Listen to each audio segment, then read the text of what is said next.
चलने को चल रहा हूं पर इसकी खबर नहीं। मैं हूं सफर में या मेरी मंजिल सफर में है। जीवन यदि चलने से ही पूरा हो जाता तो सभी मंजिल पर पहुंच गए होते, क्योंकि चलते तो सभी, चलते ही नहीं दौड़ते, सारा जीवन चुका डालते हैं उसी दौड़ में।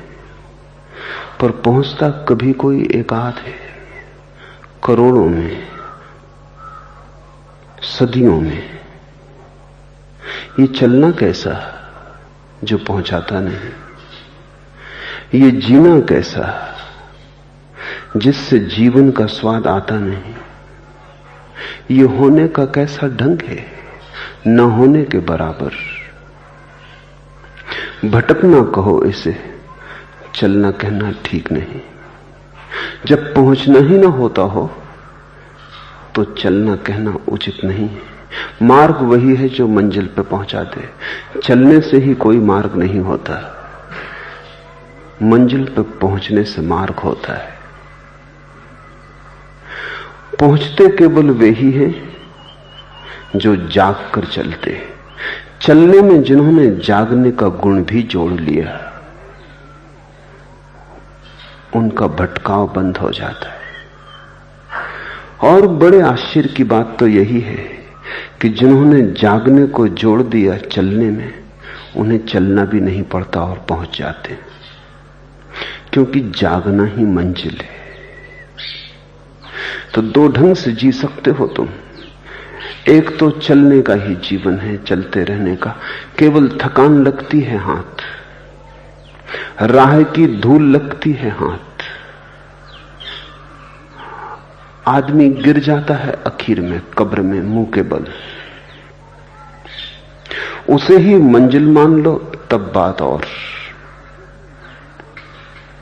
एक और ढंग है चलने का, होश पूर्वक जाग कर।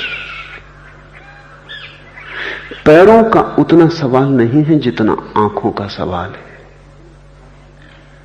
शक्ति का उतना सवाल नहीं है जितना शांति का सवाल है। नशे नशे में सोए सोए कितना ही चलो पहुंचोगे नहीं। ये चलना तो कोल्हू के बैल जैसा है। आंखें बंद हैं कोल्हू के बैल की, चलता चला जाता है, एक ही लकीर पर वर्तुलाकार घूमता रहता है। अपने जीवन को थोड़ा विचारो, कहीं तुम्हारा जीवन भी तो वर्तुलाकार नहीं घूम रहा है। जो कल किया था वही आज कर रहे हो, जो आज कर रहे हो वही कल भी करोगे। कहीं तो तोड़ो इस वर्तुल को, कभी तो बाहर आओ इस घेरे के। ये पुनरुक्ति जीवन नहीं है, ये केवल आहिस्ता आहिस्ता मरने का नाम है। जीवन तो प्रतिपल नया है, मौत पुनरुक्ति है। इसे तुम परिभाषा समझो।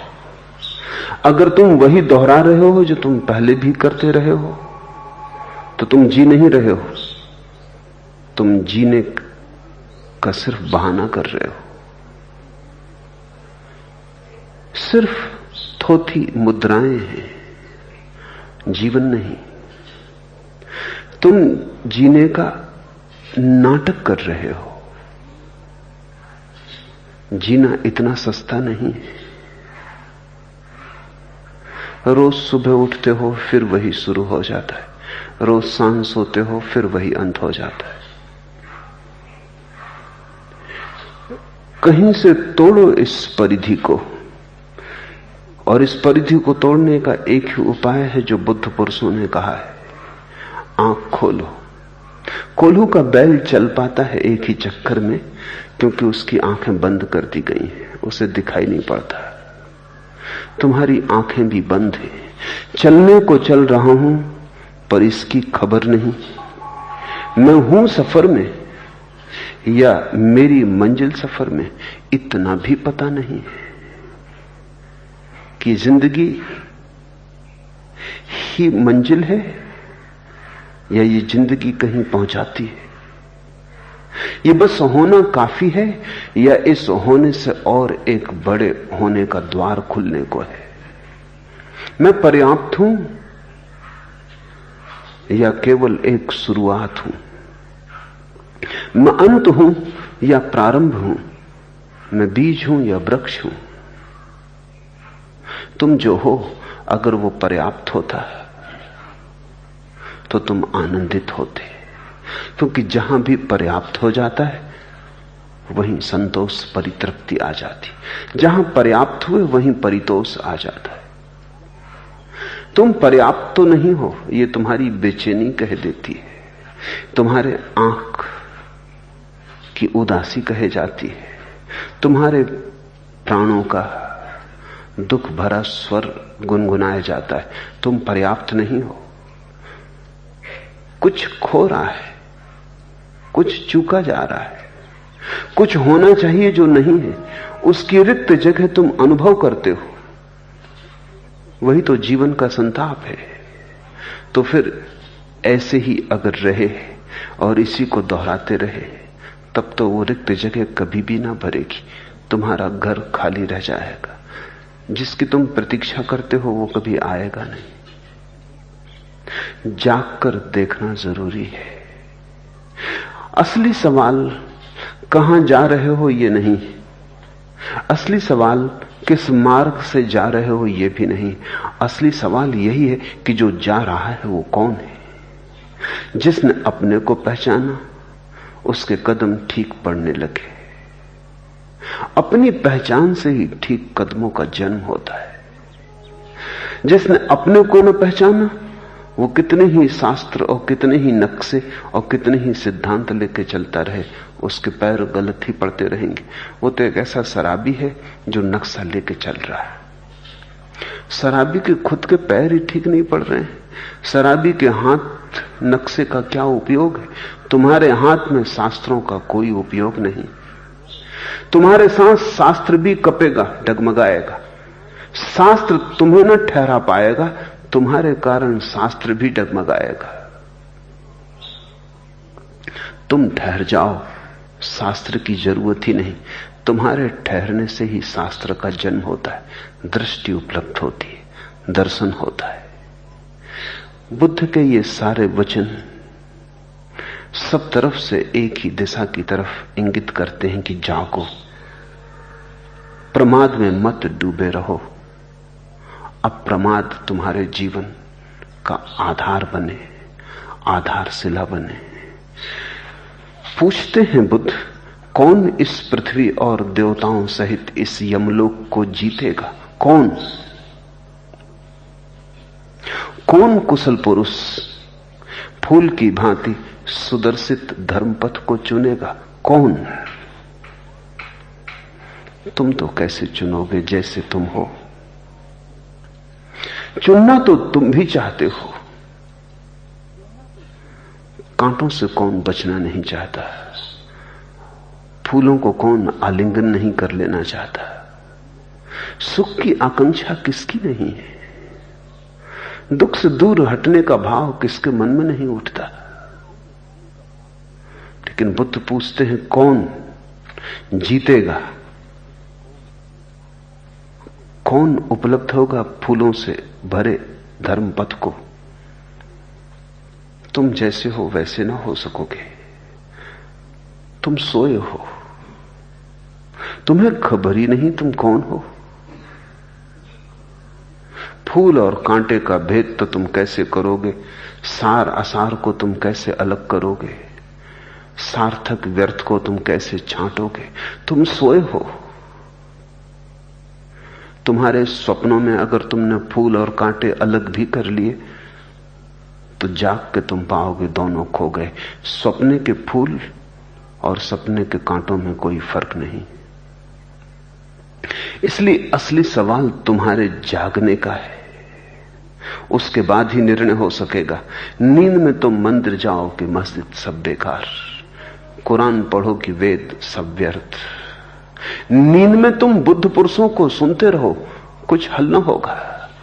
तुम्हें जागना पड़ेगा, क्योंकि जाग कर ही तुम सुनोगे, तभी तुम समझ सकोगे।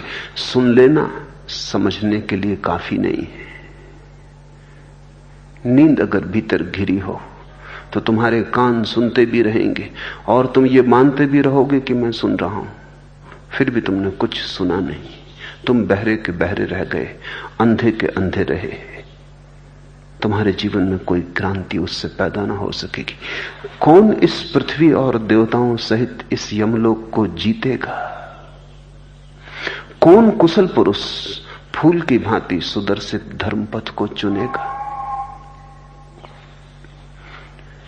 शिष्य शैक्ष इस पृथ्वी और देवताओं सहित इस यमलोक को जीतेगा।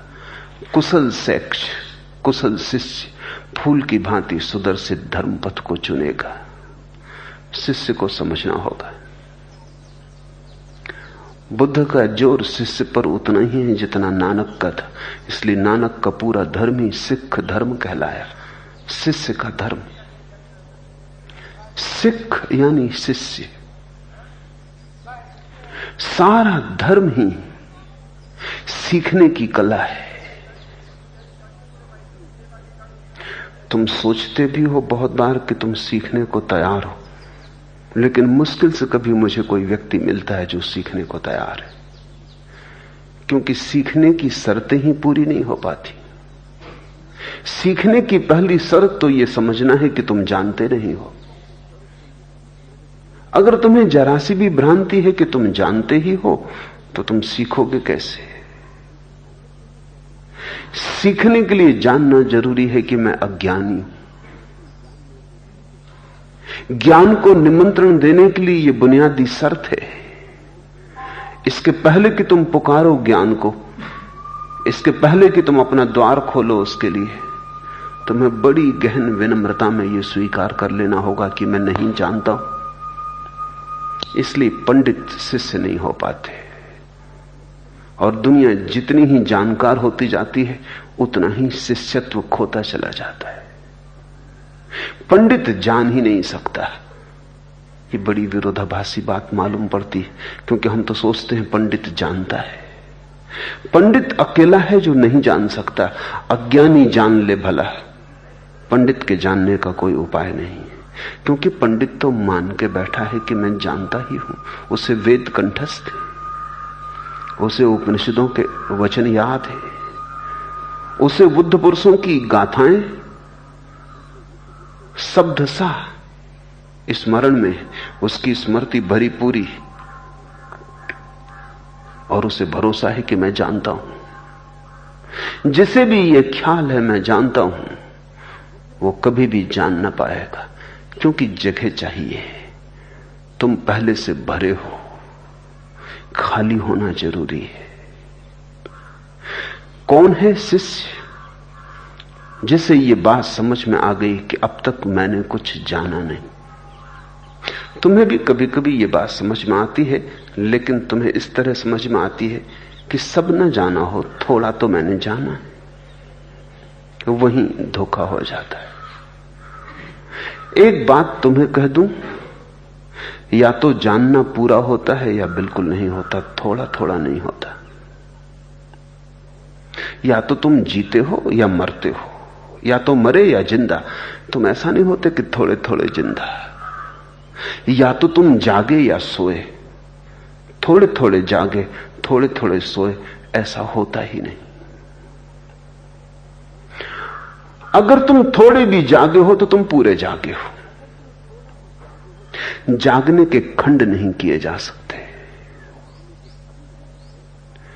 ज्ञान के खंड नहीं किए जा सकते। यही पांडित्य और बुद्धत्व का फर्क है। पांडित्य के खंड किए जा सकते।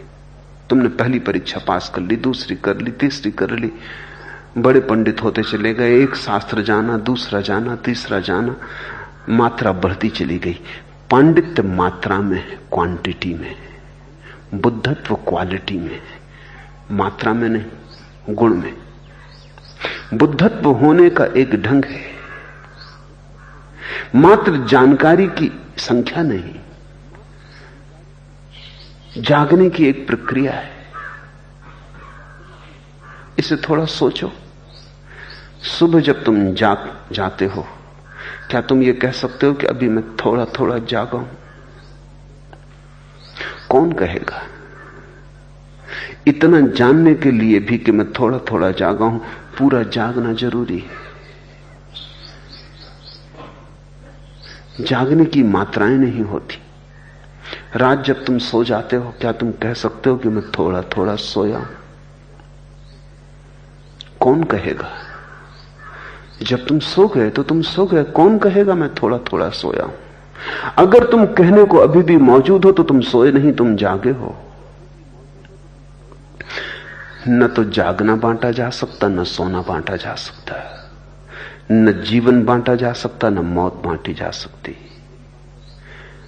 पांडित्य बांटा जा सकता है।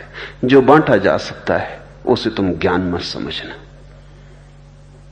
जो नहीं बांटा जा सकता, जो उतरता है पूरा उतरता है, नहीं उतरता बिल्कुल नहीं उतरता, उसे ही तुम ज्ञान समझना। मेरे पास लोग आते हैं, उनको अगर मैं कहता हूं कि पहले तुम ये जानने का भाव छोड़ दो, वो कहते हैं कि इसलिए तो हम आपके पास आए हैं। जो थोड़ा बहुत जानते हैं उससे कुछ सार नहीं हुआ, और जानने की इच्छा है उनको। वो जो तो ख्याल है थोड़ा बहुत जानने का, वही बाधा बनेगा, वो उन्हें शिष्य न बनने देगा। वो विद्यार्थी बन जाएंगे, शिष्य न बन सकेंगे। विद्यार्थी वो है जो थोड़ा जानता है, थोड़ा और जानने को उत्सुक है। विद्यार्थी यानी जिज्ञासु, जानकारी की खोज में निकला। शिष्य विद्यार्थी नहीं है, सत्यार्थी है। शिष्य जानकारी की खोज में नहीं निकला है, जानने की कला की खोज में निकला है। शिष्य का ध्यान जो जाना है उस पर नहीं है, जो जानेगा उस पर है। विद्यार्थी ऑब्जेक्टिव है, बाहर उसकी नजर है। शिष्य सब्जेक्टिव है, भीतर उसकी नजर है। वो ये कह रहा है कि पहले तो मैं जाग जाऊं, फिर जानना तो गौण बात है। जाग गया तो जहां मेरी नजर पड़ेगी वहीं ज्ञान पैदा हो जाएगा। जहां देखूंगा वहीं झरने उपलब्ध हो जाएंगे ज्ञान के, पर मेरे भीतर जागना हो जाए। विद्यार्थी सोया है और संग्रह कर रहा है। सोए लोग ही संग्रह करते हैं, जागों ने संग्रह नहीं किया, न धन का, न ज्ञान का, न यश का, न पद का। सोया आदमी संग्रह करता है। सोया आदमी मात्रा की भाषा में सोचता है। कौन जीतेगा? बड़ा अजीब उत्तर देते हैं बुद्ध, शिष्य जीतेगा। कोई योद्धा नहीं। और शिष्य के होने की पहली शर्त यह है कि जिसने अपनी हार स्वीकार कर ली हो, जिसने ये कहा हो कि मैं अब तक जान नहीं पाया, चला बहुत पहुंचा नहीं, सोचा बहुत समझा नहीं, सुना बहुत सुन नहीं पाया, देखा बहुत भ्रांति रही, क्योंकि देखने वाला सोया था। जो हार गया है आकर, जिसने गुरु के चरणों पर सिर रख दिया और कहा कि मैं कुछ भी नहीं जानता हूं, जिसने अपने सिर के साथ अपनी जानकारी भी सब गुरु के चरणों पर रख दी, और वही सीखने को कुशल हुआ, सीखने में सफल हुआ, सीखने की क्षमता उसे उपलब्ध हुई। जिसने जाना कि मैं नहीं जानता हूं, वही शिष्य है। कठिन है, क्योंकि अहंकार कहता है कि मैं और नहीं जानता, पूरा न जानता हूं, थोड़ा तो जानता हूं। सब न जान लिया हो और बहुत जान लिया है। बुद्ध के पास एक महापंडित आया, सारीपुत्र। वो बड़ा ज्ञानी था, उसे सारे वेद कंठस्थ थे, उसके खुद 5000 शिष्य थे। शिष्य नहीं, विद्यार्थी कहने चाहिए, लेकिन वो समझता था कि शिष्य है, क्योंकि वो समझता था मैं ज्ञानी हूं। जब वो बुद्ध के पास आया और उसने बहुत से सवाल उठाए। तो बुद्ध ने कहा, ये सब सवाल पांडित्य के हैं, ये सवाल शास्त्रों से पैदा हुए, ये तेरे भीतर नहीं पैदा हो रहे हैं सारीपुत्र। ये सवाल तेरे नहीं, ये सवाल उधार है। तूने किताबें पढ़ी हैं, किताबों से सवाल पैदा हो गए हैं। अगर ये किताबें तूने न पढ़ी होती तो ये सवाल पैदा ना होते। अगर तूने दूसरी किताबें पढ़ी होती तो दूसरे सवाल पैदा होते। ये सवाल तेरी जिंदगी के भीतर से नहीं आते, ये तेरे अंतस्थल से नहीं उठे, ये अस्तित्वगत नहीं है, बौद्धिक है। तो सारीपुत्र अगर सिर्फ पंडित ही होता तो नाराज होकर चला गया होता।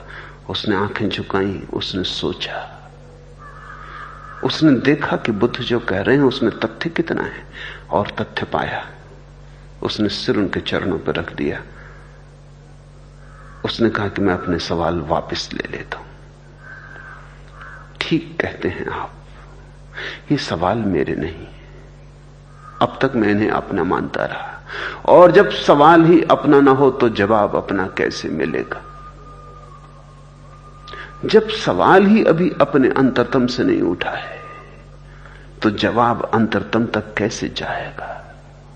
एक तो जिज्ञासा है जो बुद्धि की खुजलाहट जैसी है, कुतूहल जैसी है। पूछ लिया चलते चलते, कोई जीवन दांव पर नहीं लगा है। और एक जिज्ञासा है जिसको हमने मुमुक्षा कहा है, जीवन दांव पर लगा है। ये कोई सवाल ऐसा ही नहीं है कि चलते चलते पूछ लिया। इसके उत्तर पर निर्भर करेगा जीवन का सारा ढंग। इसके उत्तर पर निर्भर करेगा कि मैं जीऊं या मरूं। इसके उत्तर पर निर्भर करेगा कि जीवन जीने योग्य है या व्यर्थ है। जहां सब दांव पर लगा है, सारीपुत्र ने कहा, अब मैं तभी पूछूंगा जब मेरे अंतरतम का प्रश्न आएगा। मुझे शास्त्रों से मुक्त करें भगवान। बुद्ध ने कहा, तू समझ गया तो मुक्त हो गया। शास्त्र थोड़ी तुझे पकड़े हुए हैं, तूने ही पकड़ा था। तू समझ गया, तूने छोड़ दिया। सारीपुत्र को बुद्ध ने शिष्य की तरह स्वीकार कर लिया। कहते हैं सारीपुत्र ने फिर कभी सवाल न पूछे वर्षों तक। और बुद्ध ने एक दिन सारीपुत्र को पूछा कि तू पूछता नहीं, तू जब आया था बड़े सवाल लेकर आया था। वो सवाल तो तुझसे छीन लिए गए थे। तूने कहा था अब जब मेरा सवाल उठेगा तब पूछूंगा। तूने पूछा नहीं। सारीपुत्र ने कहा, अचंभा है, पराये सवाल थे, बहुत थे, उत्तर भी बहुत मिल गए थे, फिर भी उत्तर मिलता नहीं था, क्योंकि अपना सवाल न था। प्राणों की कोई भूख न थी, कोई प्यास न थी। जैसे बिन प्यासे आदमी को पानी पिलाया जाओ, उल्टी हो सकती, तृप्ति थोड़ी होगी। फिर उनको छोड़ दिया तो बड़ी हैरानी हुई। प्रश्न उठा ही नहीं और उत्तर मिल गया। जिसने अपने भीतर उतरने की थोड़ी सी भी शुरुआत की, उसके प्रश्न खोते चले जाते। अंतरतम में खड़े होकर जहां से प्रश्न उठना चाहिए वहीं से जवाब उठाता है। हर अस्तित्वगत प्रश्न अपना उत्तर अपने भीतर लिए है। प्रश्न तो बीज है, उसी बीज से फूटता है अंकुर, उत्तर प्रकट हो जाते। तुम्हें तुम्हारे जीवन की समस्या मालूम पड़ती है समस्या की तरह, क्योंकि वो समस्या भी तुमने उधार ही बना ली। किसी और ने तुमसे कह दिया है और किसी और की मान के तुम चल भी पड़े हो। किसी और ने तुम्हें समझा दिया कि तुम बहुत प्यासे हो, पानी को खोजो। मेरे पास लोग आते हैं, वो कहते हैं ईश्वर को खोजना है। मैं उनकी तरफ देखता हूं, किस लिए खोजना है? ईश्वर ने तुम्हारा क्या बिगाड़ा है?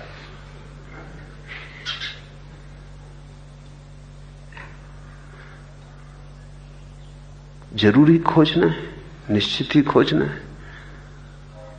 जीवन को दांव पे लगाने की तैयारी। वो कहते नहीं, ऐसा कुछ नहीं, अगर मिल जाए।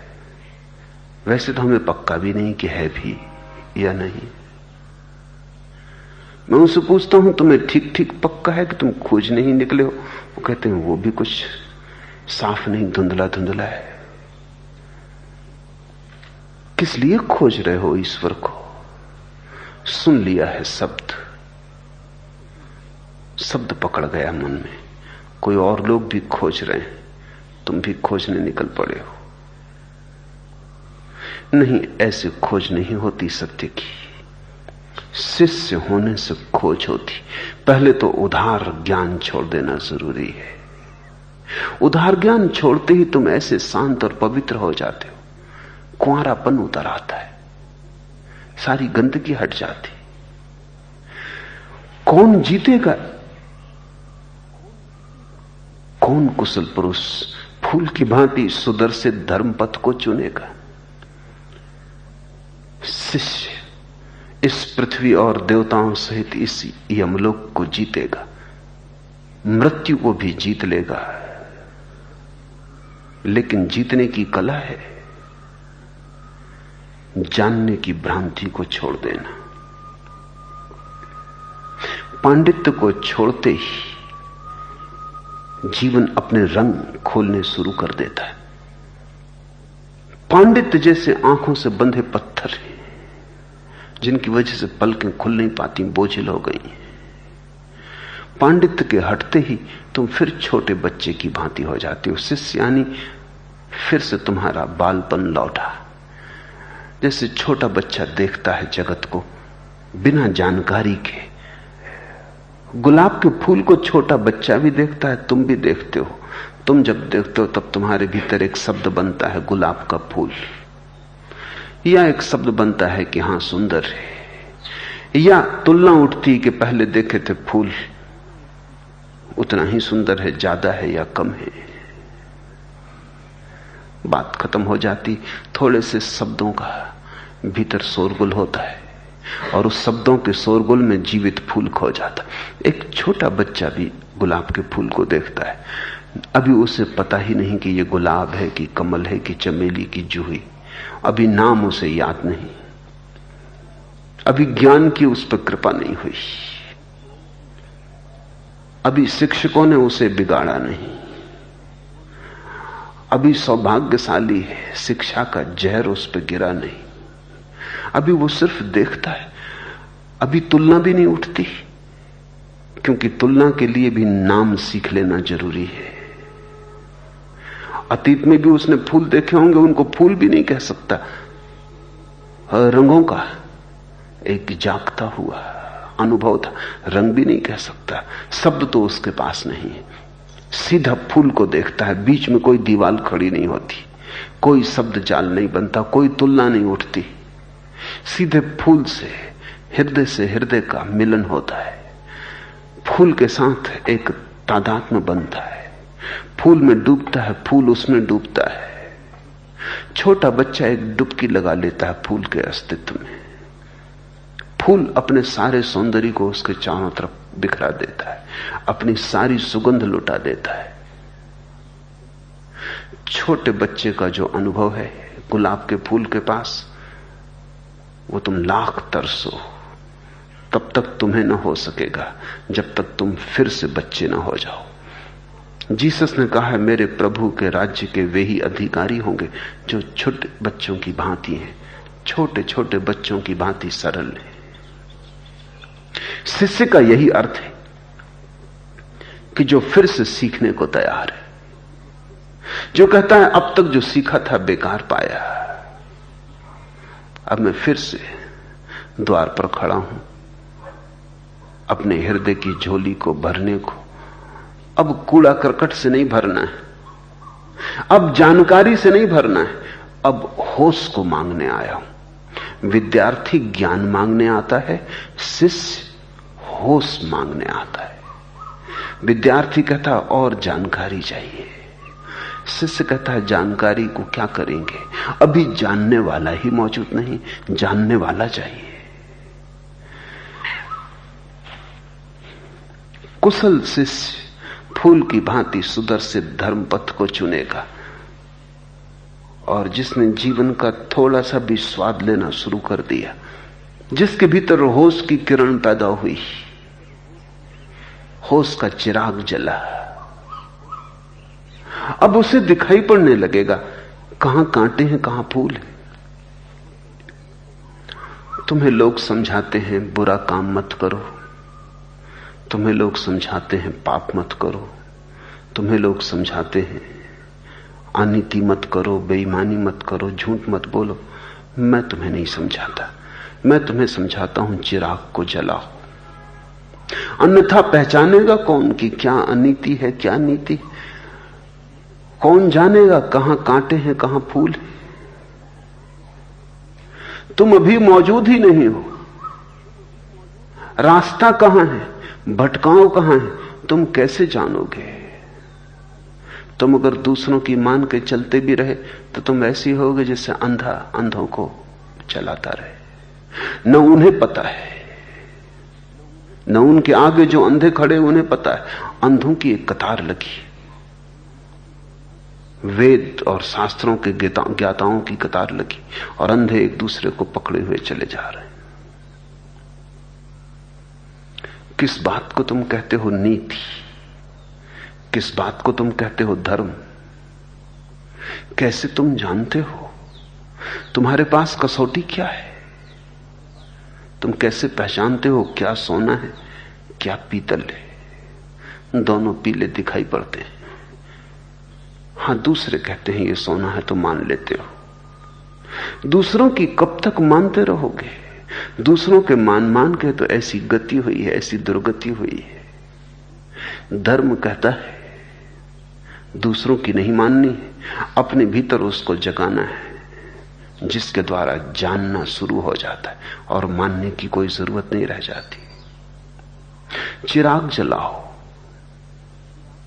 ताकि तुम्हें खुद ही दिखाई पड़ने लगे कहां गलत है कहां सही है। मैंने सुना है दो युवक एक फकीर के पास आए। उनमें से एक बहुत दुखी था, बड़ा बेचैन था।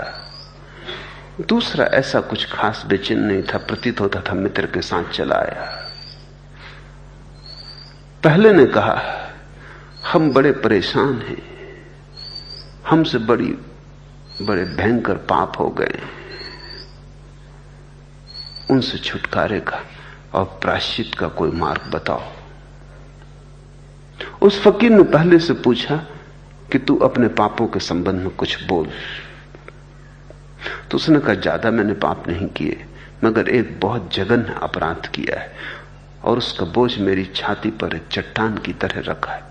दया करो, किसी तरह ये बोझ मेरा उतर जाए। मैं पछता रहा हूं, भूल हो गई, लेकिन अब क्या करूं, जो हो गया हो गया। वो रोने लगा, आंख से उसके आंसू गिरने लगे। उस फकीर ने कहा दूसरे से कि तेरा क्या पाप है? दूसरे ने मुस्कुराते हुए कहा, ऐसा कुछ खास नहीं, कोई बड़े पाप मैंने नहीं किए हैं, ऐसे ही छोटे छोटे जिनका कोई हिसाब भी नहीं, और कोई उनसे मैं दबा भी नहीं जा रहा हूं। मित्र आता था इसलिए मैं भी साथ चला आया, और अगर इसके बड़ों से छुटकारा मिल सकता है तो मेरे छोटे छोटे पापों का भी आशीर्वाद दो कि छुटकारा हो जाए। उस फकीर ने कहा, ऐसा करो, तुम दोनों बाहर जाओ। और उस पहले युवक से कहा कि तू अपने पाप की दृष्टि से उतने ही वजन का एक पत्थर उठा ला, और दूसरे से कहा कि तूने जो छोटे छोटे पाप किए हैं, कंकड़ पत्थर उसी हिसाब की संख्या से भर ला। पहला तो एक बड़ी चट्टान उठा के लाया, पसीने से तरबतर हो गया, उसे लाना भी मुश्किल था, हाँफने लगा। दूसरा झोली भर लाया छोटे छोटे कंकड़ पत्थर बीन के। जब वे अंदर आ गए, उस फकीर ने कहा, अब तुम एक काम करो, जिस जगह से तुम ये बड़ा पत्थर उठा लाए हो वहीं रखाओ। और उस छोटे से दूसरे से भी कहा कि तू ये जो छोटे छोटे कंकड़ पत्थर बीन लाया, जहां जहां से उठाए हैं वहीं वहीं वापस रखा। उसने कही तो झंझट हो गई। जिसने बड़ा पाप किया है ये तो खैर रख आएगा, मैं कहां रखने जाऊंगा। अब तो याद भी करना मुश्किल है कि कौन सा पत्थर मैंने कहां से उठाया था। सैकड़ों कंकड़ पत्थर बीन लाया हूं। उस फकीर ने कहा, पाप बड़ा भी हो लेकिन अगर उसकी पीड़ा हो तो प्रायश्चित का उपाय है। पाप छोटा भी हो और उसकी पीड़ा ना हो तो प्रायश्चित का उपाय नहीं। और जो तुम्हारे पत्थर के संबंध में तुम्हारी स्थिति है वही तुम्हारे पापों के संबंध में भी स्थिति है। जिसका दिया जला हुआ है वो ना तो बड़े करता है ना छोटे करता है। जिनके दिए हुए जले हुए नहीं है वो बड़े करने से भला डरते हो, छोटे छोटे तो मजे से करते रहते हैं। छोटे छोटे का तो पता ही कहां चलता है। तुमने किसी आदमी से जरा सा झूठ बोल दिया, कई बार तो तुम ऐसे झूठ बोलते हो तुम्हें पता ही नहीं चलता कि तुमने झूठ भी बोला। कई बार तो तुम्हें फिर कभी जीवन में याद भी नहीं आता उसका, लेकिन वो सब इकट्ठा होता चला जाता है। छोटे छोटे पत्थर इकट्ठे होकर भी बड़ी चट्टानों से ज्यादा बोझिल हो सकते हैं। असली सवाल छोटे और बड़े का नहीं। और जिन्होंने जाग के देखा है उनका तो कहना यह है कि पाप छोटे बड़े होते ही नहीं। पाप यानी पाप, छोटा बड़ा कैसे। एक आदमी ने 2 पैसे की चोरी की, क्या छोटा पाप है? और एक आदमी ने 2 लाख की चोरी की, क्या बड़ा पाप है? थोड़ा सोचो। चोरी चोरी है, 2 पैसे की भी उतनी ही चोरी है जितनी 2 लाख की। चोर होना बराबर है, 2 लाख से ज्यादा का नहीं होता, 2 पैसे से कम का नहीं होता। चोर होने की भाव दशा बस काफी है, इससे कोई अंतर नहीं पड़ता। 2 लाख और 2 पैसे का भेद बाजार में है, लेकिन 2 लाख और 2 पैसे की चोरी का भेद धर्म में नहीं हो सकता। चोरी यानी चोरी, लेकिन ये तो उसे दिखाई पड़ेगा जिसका भीतर का दिया जल रहा है। फिर पाप पाप है, बड़ा छोटा नहीं। पुण्य पुण्य है, छोटा बड़ा नहीं। लेकिन जब तक तुम दूसरों के पीछे चल रहे हो, जब तक तुम जानकारी को ही जीवन मान के चल रहे हो और पांडित्य से तुम्हारे जीवन को मार्गदर्शन मिलता है, तब तक तुम ऐसे ही भटकते रहोगे। शिष्य वही है जिसने अपने को जगाने की तैयारी शुरू की। शिष्य वही है जिसके लिए पांडित्य व्यर्थ दिखाई पड़ गया और अब जो बुद्धत्व को खोजने निकला है।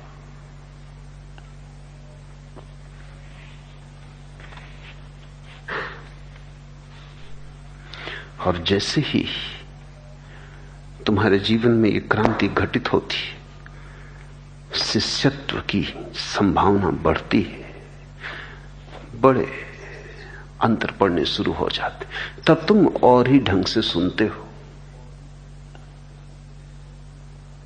तब तुम और ही ढंग से उठते हो, तब तुम और ही ढंग से सोचते हो।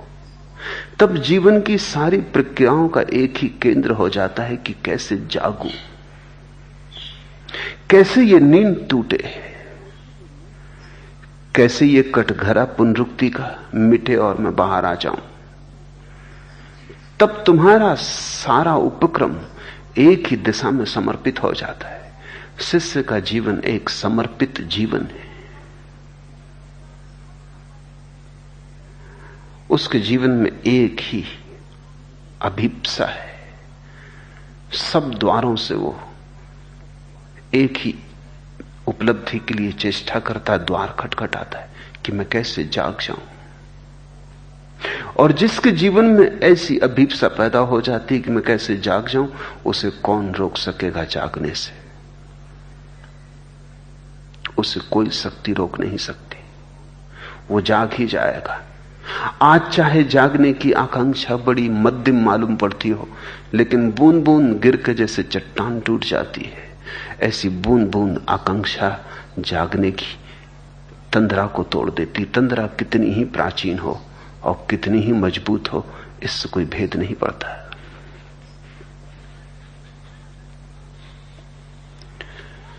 इस शरीर को फेन के समान जान, इसकी मरीचिका के समान प्रकृति को पहचान, मार के पुष्प जाल को काट, यमराज की दृष्टि से बचकर आगे बढ़। तुम जहां बैठे हो वहां कुछ पाया तो नहीं, फिर किसकी प्रतीक्षा कर रहे हो? तुम जहां बैठे हो वहां कुछ भी तो अनुभव नहीं हुआ, अब तुम राह क्या देख रहे हो? न कोई वादा, न कोई यकीन, न कोई उम्मीद, मगर हमें तो तेरा इंतजार करना था। न तो किसी ने कोई वादा किया है वहां मिलने का, न तुम्हें यकीन है कि कोई मिलने वाला है, न तुम्हें कोई उम्मीद है, क्योंकि जीवन भर वहीं बैठ बैठ के तुम थक गए हो, ना उम्मीद हो गए हो, लेकिन फिर भी इंतजार किए जा रहे हो। कितनी बार तुमने क्रोध किया है, कितनी बार लोभ किया है, कितनी बार मोह किया है, कितनी बार राग किया है, पाया कुछ? गांठ गठियाया कुछ? मुट्ठी बांधे बैठे हो, मुट्ठी के भीतर कोई संपदा इकट्ठी हुई? न कोई वादा, न कोई यकीन, न कोई उम्मीद, मगर हमें तो तेरा इंतजार करना था। कैसी जिद पकड़ के बैठ गए हो इंतजार करने की? किसका इंतजार कर रहे हो? इस राह से कोई गुजरता ही नहीं। तुम जिस राह पर बैठे हो वो किसी की भी रह गुजर नहीं। बुद्ध कहते हैं, इस जीवन की मृग मरीचिका के समान प्रकृति को पहचान। प्यासे को मरुस्थल में भी पानी दिखाई पड़ जाता है, वो मृग मरीचिका है नहीं वहां कहीं पानी। प्यास की कल्पना से ही दिखाई पड़ जाता है। प्यास बहुत सघन हो तो जहां नहीं है वहां भी तुम आरोपित कर लेते हो। तुमने भी इसे अनुभव किया होगा।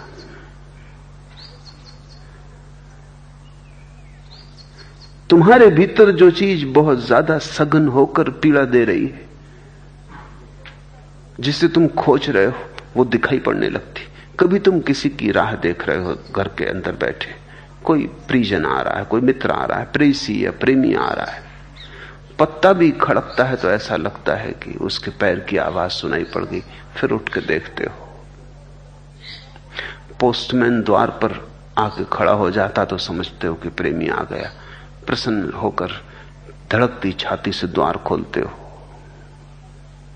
कोई नहीं भी आता, न पत्ता खड़कता है, न पोस्टमैन आता है, न द्वार से कोई निकलता है, तो तुम कल्पना करने लगते हो कि शायद आवाज सुनी, शायद किसी ने द्वार खटखटाया, या कोई पगध्वनि सुनाई पड़ी सीढ़ियों पर चढ़ती हुई।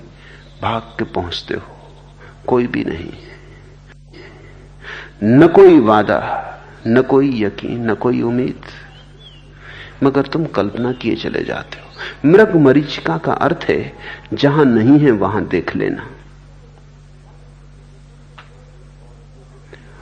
और जो व्यक्ति वहां देख रहा हो जहां नहीं है, वो वहां देखने से वंचित रह जाएगा जहां है। तो मृग मरीचिका जीवन के आत्यंतिक सत्य को देखने में बाधा बन जाती है। तुम दौड़ते रहते हो उस तरफ जहां नहीं है, और तुम उस तरफ देखते ही नहीं लौट के जहां है। जिसे तुम खोज रहे हो वो तुम्हारे भीतर छुपा है। जिसे तुम पाने निकले हो उसे तुमने कभी खोया नहीं, उसे तुम लेकर ही आए थे। परमात्मा किसी को दरिद्र भेजता ही नहीं। सम्राट के अलावा वो किसी को कुछ और बनाता ही नहीं।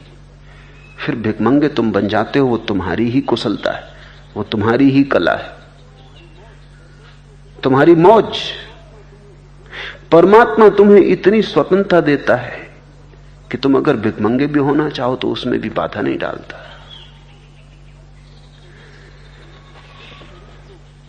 इस शरीर को फेन के समान जान,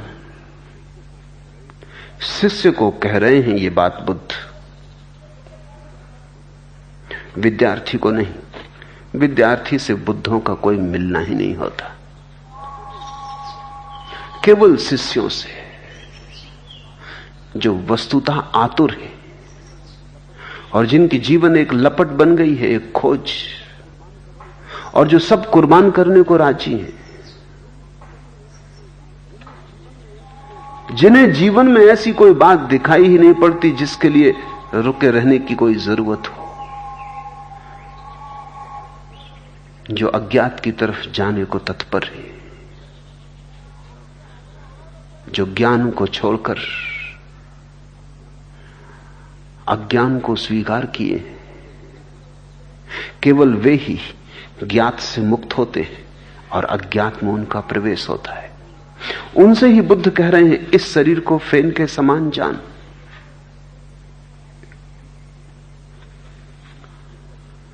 समुद्र के तट पर तुमने फेन को इकट्ठे होते देखा है, कितना सुंदर मालूम होता है।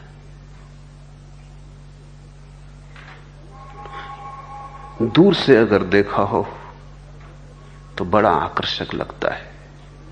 कभी सूर्य की किरणें उससे गुजरती हों तो इंद्रधनुष फैल जाते हैं फेन में। पास आओ, पानी के बबूले, वो शुभ्रता, वो चांद जैसी सफेदी, या चमेली के फूल जैसा जो बाढ़ आ गई थी, वो कुछ भी नहीं मालूम पड़ती। फिर हाथ में मुट्ठी में लेके फेन को देखा है, बबूले भी खो जाते हैं। जिंदगी आदमी की बस ऐसी ही है, फेन की भांति। दूर से देखोगे बड़ी सुंदर, पास आओगे सब खो जाता है। दूर दूर रहोगे बड़े सुंदर इंद्रधनुष दिखाई पड़ते रहेंगे, पास आओगे हाथ में कुछ भी नहीं आता।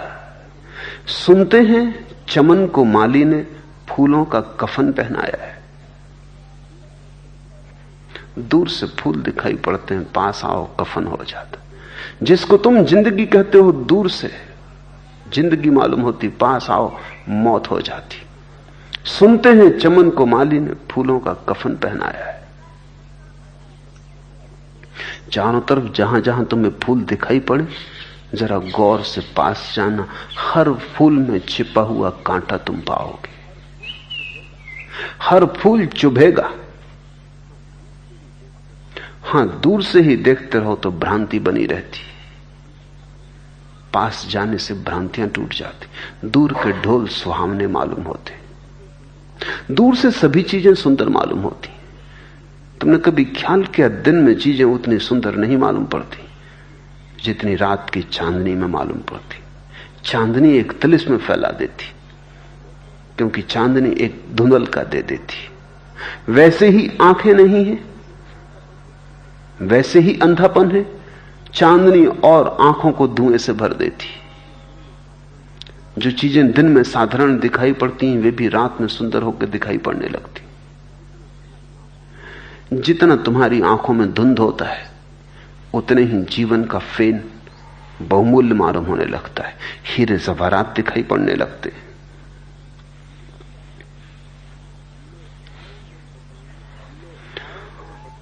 लो आओ मैं बताऊं तिलिस्में जहां का राज, जो कुछ है सब ख्याल की मुट्ठी में बंद है। जितने दूर रहो उतनी ही वस्तुओं से संपर्क नहीं होता, सिर्फ ख्यालों से संपर्क होता है। जितने पास आओ जीवन का यथार्थ दिखाई पड़ता है, ख्याल टूटने लगते हैं। और जिसने भी जीवन का यथार्थ देखा वो घबरा गया, वो भयभीत हो गया, क्योंकि वहां जीवन के घर में छिपी मौत पाई, फूल में छिपे कांटे पाए। सुंदर सपनों के पीछे सिवाय पत्थरों के कुछ भी नहीं था। पानी की झांक थी कि मरुस्थल में देखे गए जल के झरने थे, दूर से बड़े मनमोहक थे, पास आके थे ही नहीं। और ये सभी को अनुभव होता है, लेकिन फिर भी तुम न मालूम किसका इंतजार कर रहे हो। न किसी ने वादा किया है, न तुम्हें भरोसा है कि कोई आएगा, उम्मीद भी नहीं है, मगर शायद तुम सोचते हो और करें भी क्या। अगर इंतजार न करें तो और करें भी क्या। बुद्ध पुरुष तुम्हें बुलाते हैं कि तुम गलत राह पर बैठे हो, और जिसकी तुम प्रतीक्षा करते हो वो वहां से गुजरता ही नहीं। और भी राहें हैं प्रतीक्षा करने के लिए, और भी प्रतीक्षालय हैं। अगर प्रतीक्षा ही करनी है तो थोड़ा भीतर की तरफ चलो। जितने तुम बाहर गए हो उतना ही तुमने झाग और फेन के बुलबुले पाए। थोड़े भीतर की तरफ आओ और तुम पाओगे उतना ही यथार्थ प्रकट होने लगा। जितने तुम भीतर आओगे उतना सत्य, जितने तुम बाहर जाओगे उतना असत्य। जिस दिन तुम बिल्कुल अपने केंद्र पर खड़े हो जाओगे उस दिन सत्य अपने पूरे राज खोल देता है। उस दिन सारे पर्दे, सारे घूंघट उठ जाते हैं। इस शरीर को फेन के समान जान और इसकी मरीचिका के समान प्रकृति को पहचान। मार्ग के पुष्प जाल को काट। बुद्ध कहते हैं वासना ने बड़े फूलों का जाल फैलाया है। मार्ग के पुष्प जाल को काट। सुनते हैं चमन को माली ने फूलों का कफन पहनाया है। मार्ग का पुष्प जाल, उन फूलों के पीछे कुछ भी नहीं है, धोखे की टट्टी है, पीछे कुछ भी नहीं है। सारा सौंदर्य पर्दे में, खाली घूंघट है, भीतर कोई चेहरा नहीं है।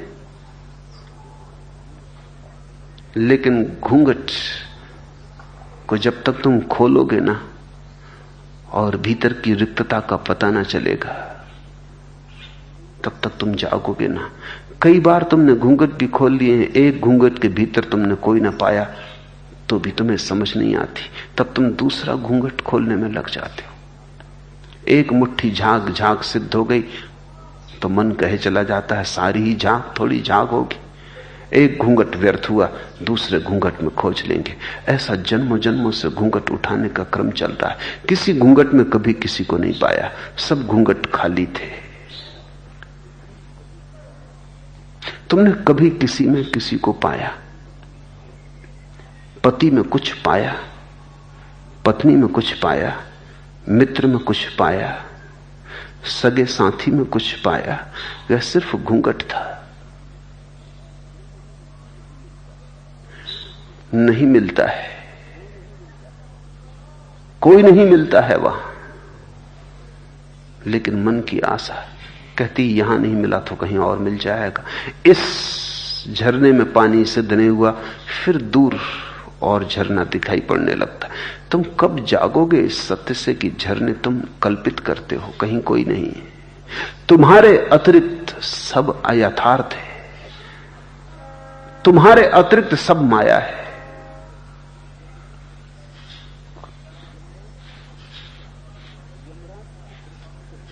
यमराज की दृष्टि से बचकर आगे बढ़ो। अगर जीवन को सचमुच पाना है तो मौत से, जहां जहां मौत हो वहां वहां जीवन नहीं है, इसको तुम समझ लो। जहां जहां परिवर्तन हो वहां शाश्वत नहीं है, और जहां जहां क्षणभंगुर हो वहां सनातन नहीं है। और जहां जहां चीजें बदलती हो वहां समय को मत गमाना, उसको खोजो जो कभी नहीं बदलता है। उस न बदलने को खोज लेने की कला का नाम धर्म है। एस धम्मो सनातनो। विषय रूपी फूलों को चुनने वाले मोहित मन वाले पुरुष को मृत्यु उसी तरह उठा ले जाती है जिस तरह सोए हुए गांव को बढ़ी हुई बाढ़। जैसे सोए हुए गांव में अचानक नदी में बाढ़ आ जाए और लोग सोए सोए ही बह जाते हैं, ऐसे ही विषय रूपी फूलों को चुनने वाले मोहित मन वाले पुरुष को मृत्यु उठा ले जाती। सोए ही सोए बाढ़ आ जाती है और जिंदगी विदा हो जाती। तुम सपने ही देखते रहते हो और बाढ़ आ जाती। सारी काम वासना स्वप्न देखने के अतिरिक्त और कुछ भी नहीं।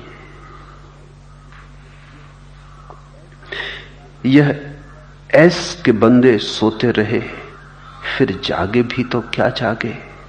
सूरज का उभरना याद रहा और दिन का ढलना भूल गए। एक तो जागते ही नहीं, सोए ही रह के बिता देते हैं। और अगर कभी कोई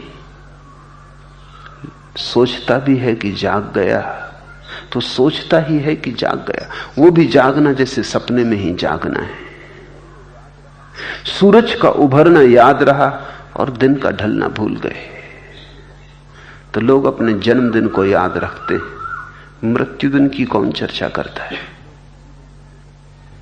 लोग जीवन पर नजर रखते, मौत की बात ही करनी बेहूदी मालूम पड़ती।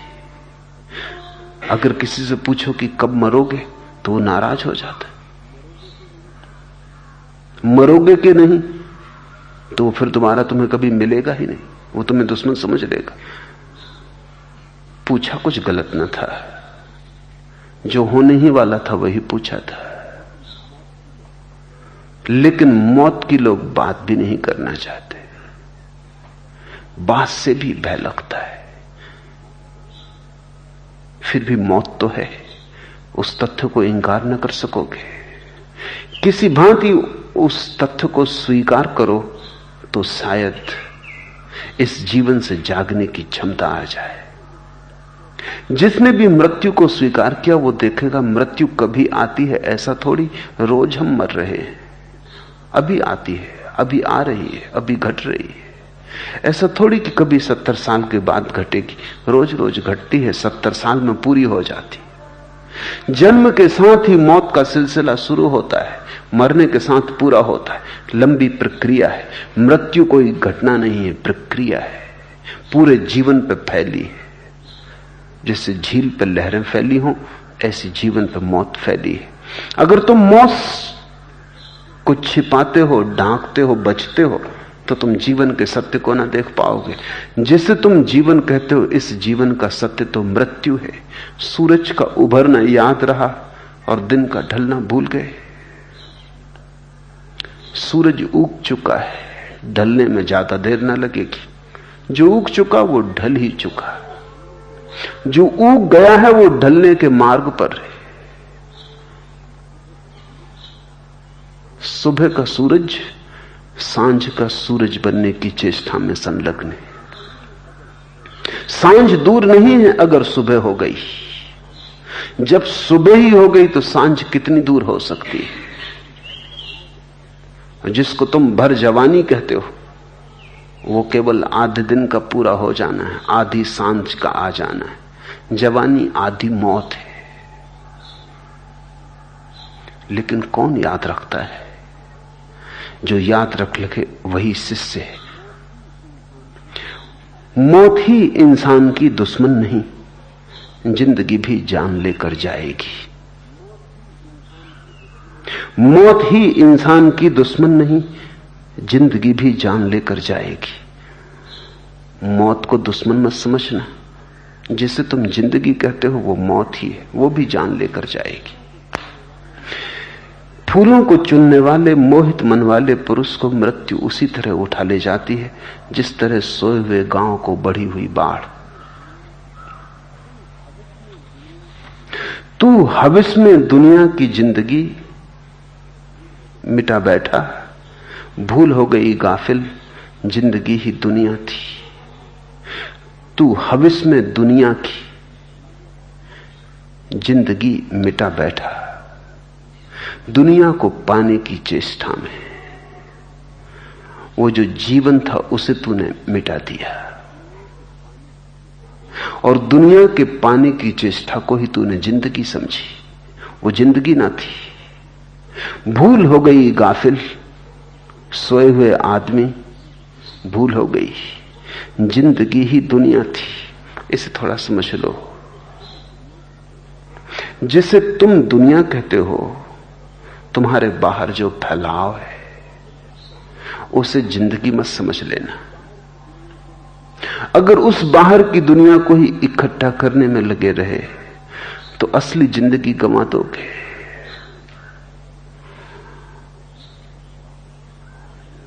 पीछे पछताओगे,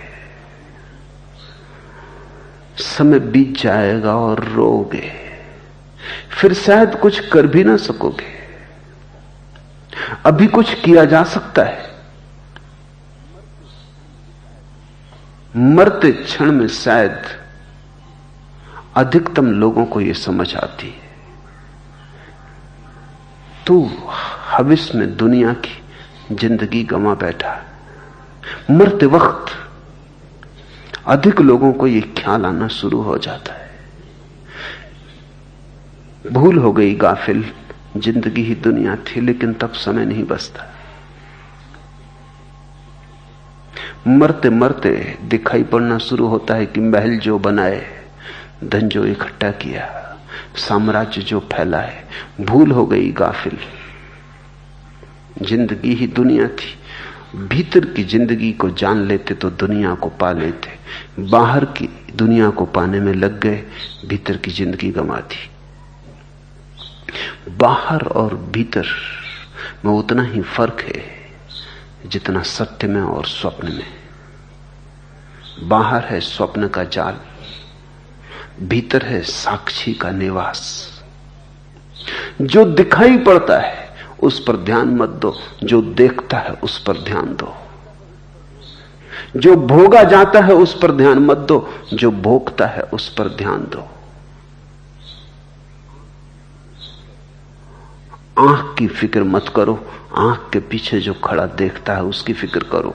कान की फिक्र मत करो, कान के पीछे खड़ा जो सुनता है उसकी फिक्र करो। न जन्म की चिंता करो, न मृत्यु की चिंता करो, उसकी जो जन्म में आता है और मृत्यु में जाता है, जो जन्म के भी पहले है और मृत्यु के भी बाद है। मरते क्षण में ये याद भी आए तो फिर क्या करोगे? जिनको पहले याद आ जाती है वे कुछ कर लेते हैं। हिचकियों पर हो रही है, हिचकियों पर हो रहा है जिंदगी का राग खत्म, झटके देकर तार तोड़े जा रहे। मरते क्षण में तो फिर ऐसा ही लगेगा कि जिसको जिंदगी समझी, हिचकियों पर हो रहा है जिंदगी का राग खत्म। वो सारे स्वप्न, वे सारे गीत, वो सारा संगीत हिचकियों में बदल जाता है। हिचकियां ही हाथ में रह जाती हैं। हिचकियों पर हो रहा है जिंदगी का राग खत्म, झटके देकर तार तोड़े जा रहे। इसके पहले कि सब कुछ हिचकियों में बदल जाए और इसके पहले कि तुम्हारा साज तोड़ा जाए, भीतर के गीत को गा लो। इसके पहले कि मौत शरीर को छीने, तुम उसे जान लो जिसे मौत छीन ना सकेगी। इसके पहले कि बाहर का जगत खो जाए, तुम भीतर के जगत में पैर जमा लो। अन्यथा तुम सोए हुए गांव की तरह हो, बड़ी हुई नदी की बाढ़ तुम्हें सोया सोया बहा ले जाएगी। जैसे भ्रमर फूल के वर्ण और गंध को हानि पहुंचाए बिना रस को लेकर चल देता है, वैसे ही मुनि गांव में भिक्षाटन करे। जीवन के गांव की बात है। बुद्ध कह रहे हैं जैसे भ्रमर फूल के वर्ण और गंध को हानि पहुंचाए बिना रस को लेकर चल देता है, ऐसे ही तुम इस जिंदगी में रहो। जीवन जो रस दे सके ले लो, मगर रस केवल वे ही ले पाते हैं जो जागृत है। शेष तो उन भौरों की तरह हैं जो रस लेने में इस तरह डूब जाते हैं कि उड़ना ही भूल जाते। सांझ जब कमल की पखरियां बंद होने लगती तब वे उसी में बंद हो जाते। उनके लिए कमल भी कारागृह हो जाते। जैसे भ्रमर फूल के वर्ण और गंध को बिना हानि पहुंचाए रस लेके चुपचाप चल देता है, ऐसे जिंदगी को बिना कोई हानि पहुंचाए यही अहिंसा का सूत्र है। अहिंसा का सूत्र इतना ही है कि रस लेने के तुम हकदार हो, लेकिन किसी की हानि पहुंचाने के नहीं। फूल को तोड़ के भी भोगा जा सकता है, वो भी कोई भोगना हुआ। भौरा आता है फूल पर, चुपचाप गुनगुनाता है गीत, रिझा लेता है फूल को, रस ले लेता, उड़ जाता, तोड़ता नहीं, मिटाता नहीं। भौरे की तरह मुक्त, भ्रमर की तरह मुक्त। बुद्ध कहते हैं जीवन के गांव में तुम जियो जरूर, लेकिन आबद्ध मत हो जाना, बंद मत हो जाना।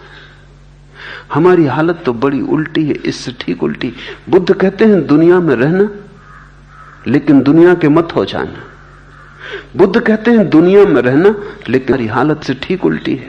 बाद मरने के भी दिल लाखों तरह के गम है, बाद मरने के भी दिल लाखों तरह के गम है। हम नहीं दुनिया में, लेकिन एक दुनिया हम में है। मर भी जाएं हम तो भी गम नहीं मरते। कब्र में भी तुम पड़े रहोगे। हम नहीं दुनिया में, लेकिन एक दुनिया हम में। तब भी तुम सपने देखोगे, तब भी तुम उसी दुनिया के सपने देखोगे जिससे तुमने कुछ कभी पाया नहीं। तुम्हारी आंखें फिर भी उसी अंधेरे में खोई रहेंगी जहां कभी रोशनी की किरण न मिली। तो एक तो है ढंग, दुनिया उसके भीतर से नहीं हटती, और एक है सन्यासी का ढंग, वो जीता भी है तो दुनिया उसके भीतर नहीं होती। ये जीवन के विराट नगर के संबंध में भी सही है, और यही बुद्ध ने अपने भिक्षुओं के लिए कहा कि गांव गांव जब तुम भीख भी मांगने जाओ, भिक्षाटन भी करो, तो चुपचाप मांग लेना, ऐसे ही जैसे भंवरा फूलों से मांग लेता है, और विदा हो जाना। ले लेना जो मिलता हो, धन्यवाद दे देना जहां से मिले, अनुग्रह पूर्वक स्वीकार कर लेना। न मिले तो दुखी मत होना, क्योंकि मिलना चाहिए, धन्य भाग। न मिले संतोष, और जो न मिलने पर संतुष्ट है उसे मिल ही जाता है। लेकिन हमारी स्थिति ऐसी कि मिल जाने पर भी संतोष नहीं, तो मिल के भी नहीं मिल पाता। हम दरिद्र के दरिद्र ही रह जाते। जीवन से बहुत कुछ पाया जा सकता है, सपने से भी सीखा जा सकता है, और मृग मरीचिकाएं भी बुद्धत्व का आधार बन जाती। भ्रम से भी जागने की कला उपलब्ध हो जाती। रस को लेकर चल देता है, वैसे ही मुनि गांव में भिक्षाटन करे।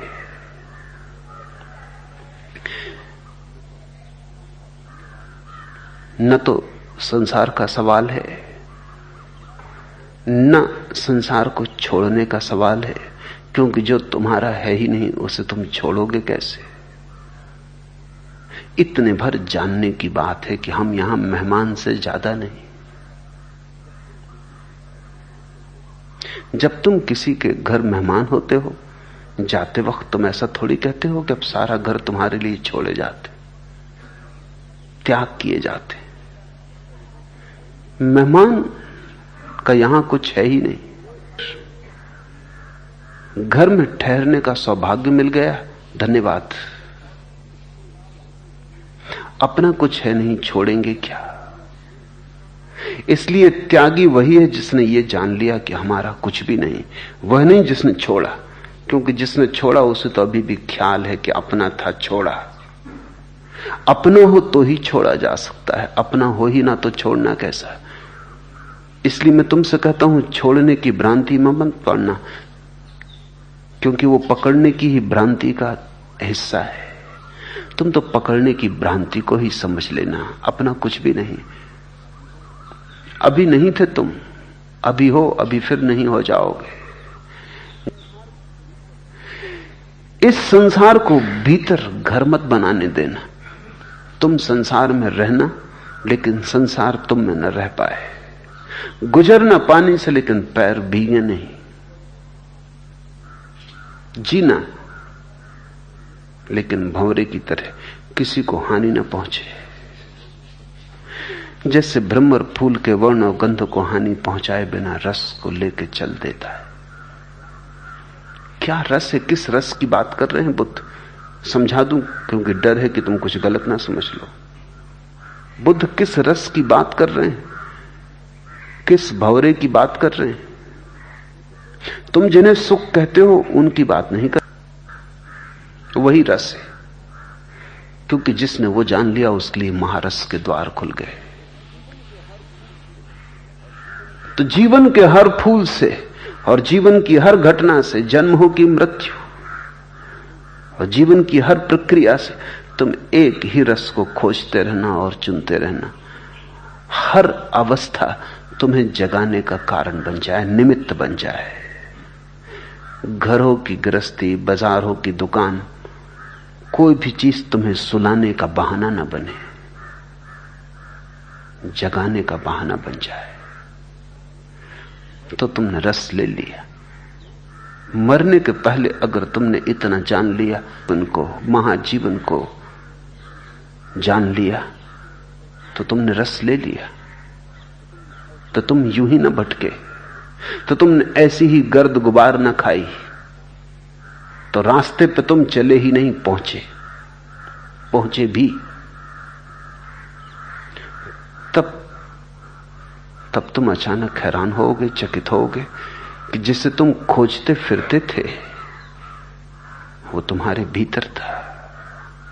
वो परमात्मा का राज्य तुम्हारे हृदय के ही राज्य का दूसरा नाम है। मोक्ष तुम्हारे भीतर छिपी स्वतंत्रता का ही नाम है। और क्या है? अहंकार का टिमटिमाता दिया बुझ जाता है, तो ऐसा नहीं कि अंधकार हो जाता है। उस टिमटिमाते दिए के बुझते ही महासूर्यों का प्रकाश तुम्हें उपलब्ध हो जाता है। रविन्द्रनाथ ने लिखा है कि जब वे गीतांजलि लिख रहे थे तो पद्मा नदी पर एक बजरे में निवास करते थे। रात गीत की धुन में खोए कोई गीत उतर रहा था, उतरे चला जा रहा था। वो एक टिमटिमाती मोमबत्ती को जला के बजरे में देर तक गीत की कड़ियों को लिखते रहे। कोई आधी रात फूंक मार के मोमबत्ती बुझाई, हैरान हो, पूरे चांदा ही गीत था।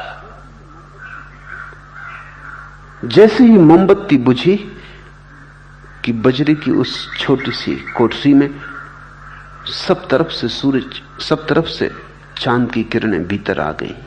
रंध रंध से वो छोटी सी मोमबत्ती की रोशनी चांद की किरणों को बाहर रोके हुई थी।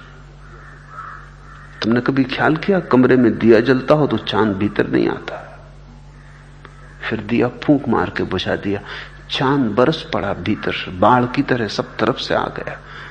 रविन्द्रनाथ उस रात नाचे और उन्होंने अपनी डायरी में लिखा कि आज एक अपूर्व अनुभव हुआ, कहीं ऐसा ही तो नहीं, कहीं हम निर्वाण है, इधर तुम बुझे, उधर सब तरफ से परमात्मा, सत्य या जो भी नाम दो, भीतर प्रविष्ट हो जाता है। तो एक तो जीवन को जीने का ढंग है जैसा तुम जी रहे हो, एक बुद्धों का ढंग भी है। चुनाव तुम्हारे हाथ में। तुम बुद्धों की भांति भी जी सकते हो, कोई तुम्हें रोक नहीं रहा सिवाय तुम्हारे। और तुम दीनहीन भिखमंगों की भांति भी जी सकते हो जैसा तुम जी रहे हो, कोई तुम्हें जबरदस्ती जिला नहीं रहा। तुमने ही न मालूम किस बेहोशी और नासमझी में इस तरह की जीवन ने चारों जिनमें तुम खुद ही कैद हो गए हो। मैं एक घर में मेहमान था, सामने एक मकान बन रहा था और एक छोटा लड़का वहां मकान के सामने पड़ी हुई रेत और ईंटों के बीच में खेल रहा था। उसने धीरे धीरे, मैं देखता रहा, बाहर बैठा हुआ मैं देख रहा था, उसने धीरे धीरे अपने चारों तरफ ईंटें लगा ली और ईंटों की जमाता गया ऊपर। फिर वो घबराया जब उसके गले तक ईंटें आ गई, क्योंकि वो खुद कैद हो गया। तब वो चिल्लाया कि बचाओ। मैं उसे देख रहा था और मुझे लगा यही आदमी की अवस्था है। ढंग से रखी है उसी ढंग से गिरा दो। तुम नहीं रखी है, तुम ही उठा सकते हो। कारागृह तुम्हारा ही बनाया हुआ है, किसी और ने तुम्हें कारागृह में बंद नहीं किया है। खेल खेल में बना लिया है। खेल खेल में ही आदमी बंद हो जाता है, जंजीरों में उलझ जाता है। चलने को चल रहा हूं पर इसकी खबर नहीं, मैं हूं सफर में या मेरी मंजिल सफर में। अब ऐसे मत चलो, अब जरा जाग के चलना हो जाए, अब जरा होश से चलो।